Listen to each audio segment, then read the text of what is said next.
Most of us do not suffer because life is loud in a dramatic way.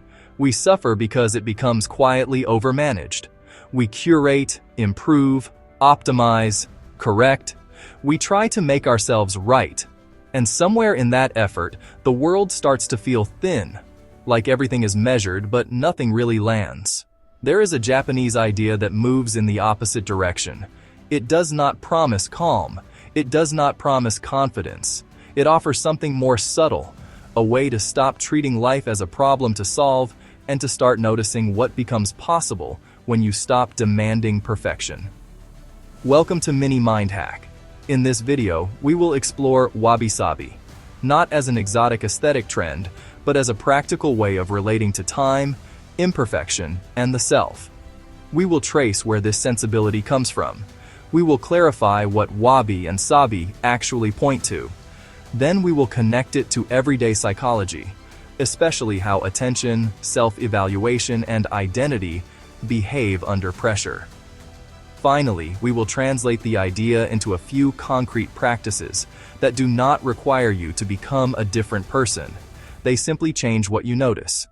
Wabi-Sabi is often summarized as the beauty of imperfection.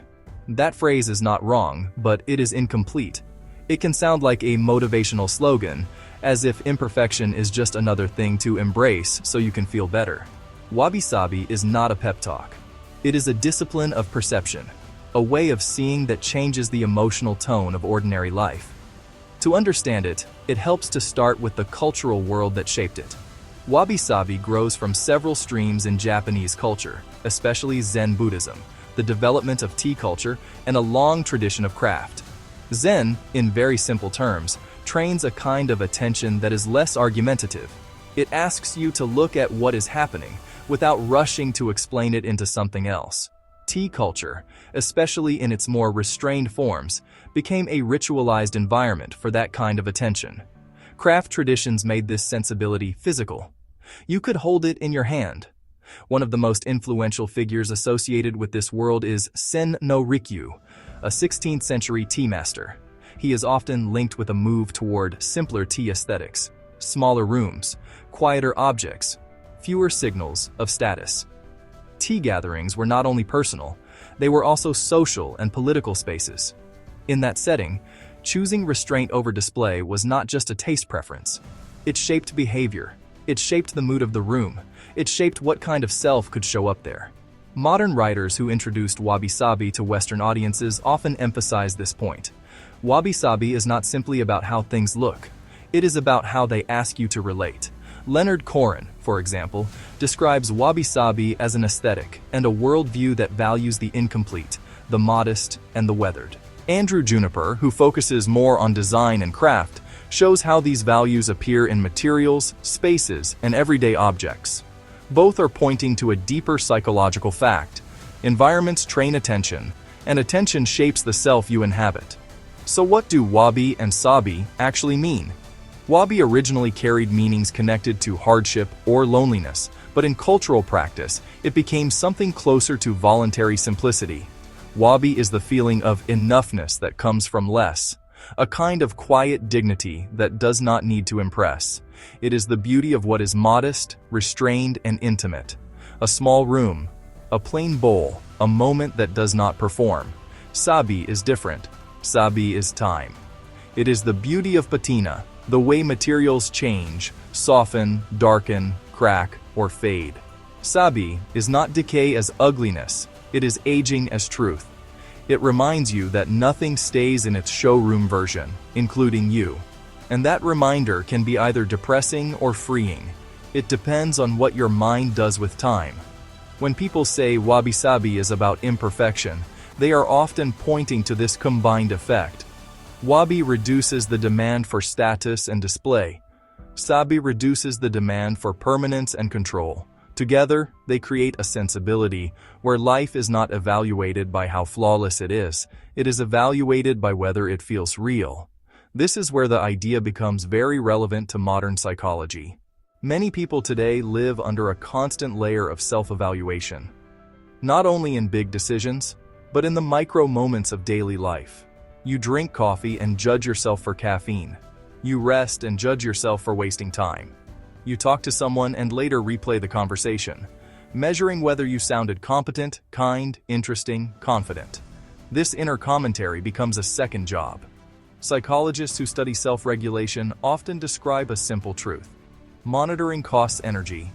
Even when nothing is visibly happening, your mind can be working hard, maintaining an internal standard, checking performance, preventing mistakes, keeping identity intact. This is one reason people can feel mentally tired while doing relatively ordinary tasks. It is not only what you do, it is how much you supervise yourself while doing it. Wabi-Sabi offers a different stance. It does not say, "Stop caring." It says, "Notice what caring has become. Has it become a narrow kind of control? Has it become fear of being seen as unfinished? Has it turned your life into an ongoing quality inspection?" The philosopher Yuriko Saito, who writes about everyday aesthetics, makes a helpful point here. Aesthetics is not only about art, it is about how the ordinary world feels and how we treat it.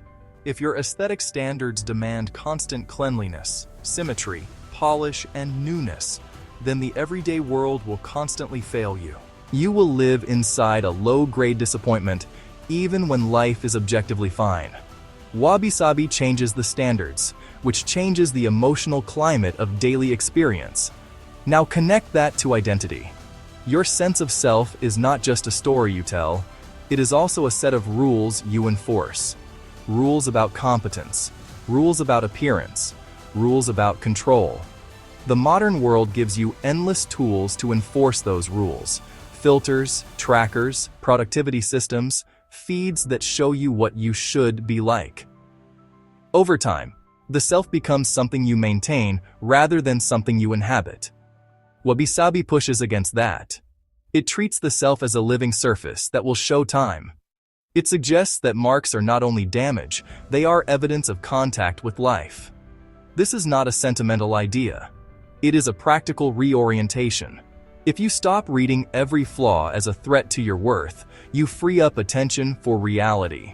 A useful bridge here is the sociologist Hartmut Rosa, who studies how modern life accelerates and how people relate to the world under pressure.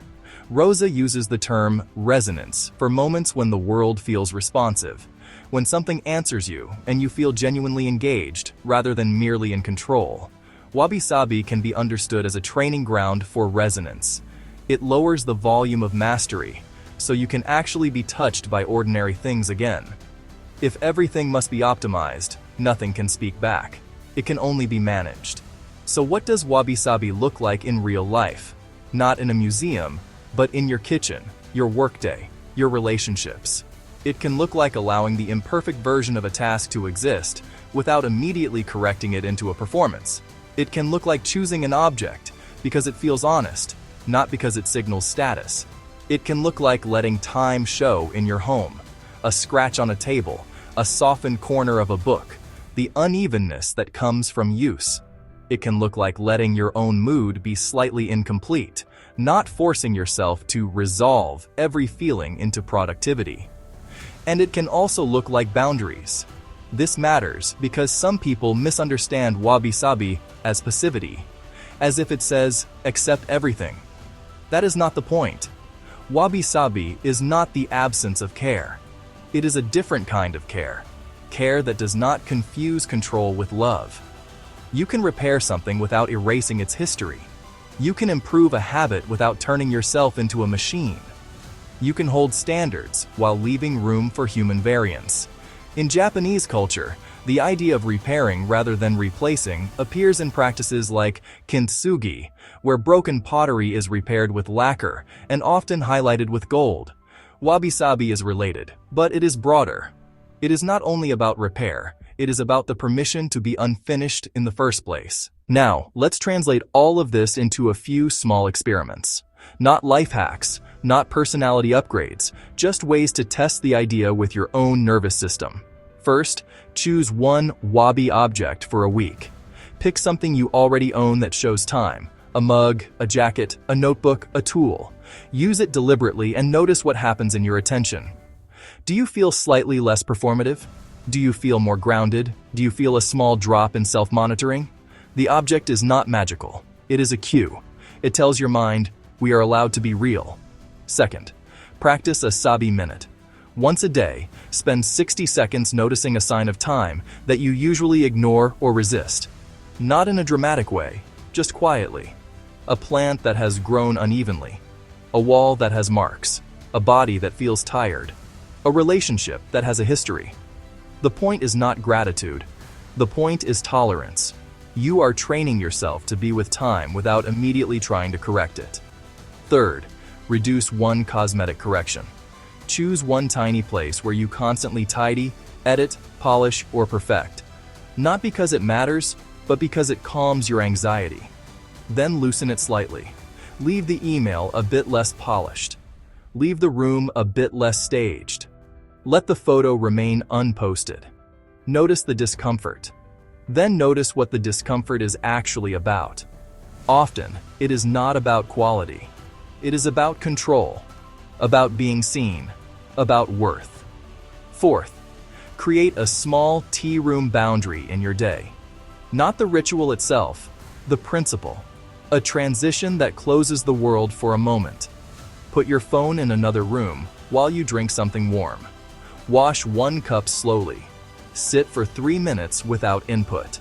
If your mind tries to turn this into a project, that is the experiment. You are watching the habit of management, not fighting it, but seeing it. If you do these experiments, you may notice something simple. Calm often shows up as subtraction, not achievement.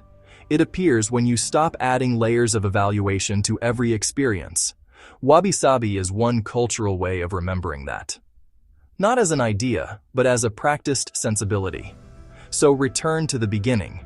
If you feel scattered, restless, and oddly tired, it may not be because you lack discipline. It may be because your attention is constantly recruited into supervision. Wabi-Sabi offers a different kind of maturity. Not stronger control, but wider permission. Permission for time to exist. Permission for things to be used. Permission for the self to be a living process rather than a finished product. And that's all for today. Thank you for staying with me. If you want more essays that connect lived experience with psychology, culture, and philosophy, consider subscribing or leaving a comment. It really helps me, more than you think. Thank you. Take care, and I'll see you next time.